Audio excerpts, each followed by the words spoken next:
Gandang gabi mga idol. Andito tayo ngayon sa Korea. Dito po kami maghahapunan ng anak ko. Para ito ang paborito kasi dito sa Korea, yung talbos ng kangus. Yan ang paborito ko ditong kainin. Kaya ako nagpunta rito. Subukan natin. Maganda yung talbos kangus dito sa Korea eh. Sarap. Saka yung pancit bato. Yan ang paborito ko, yung pancit bato rito sa Korea. Subukan na natin kung masarap.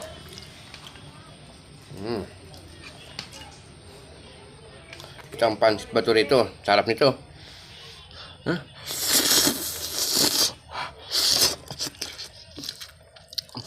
Napakainit talaga. Sarap pala ng pancit dito sa Korea. Kamay-kamay tayo at napakainit. Sarap. Sarap pala talaga.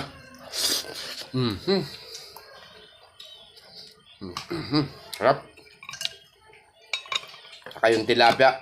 Meron kami tilapia rito sa Korea. Nag-order kami. Ito, malalaking tilapia. Prito kami. Ayan. Ito natin yung tilapia rito sa Korea. Sarap. Yummy. Kaya pinaka-paborito ko rito sa Korea itong talbos ng kangus. Yan, sarap. Sarap talaga. Sarap. Yun, nakapaghapunan na kami mga idol. Maraming salamat sa suporta nyo.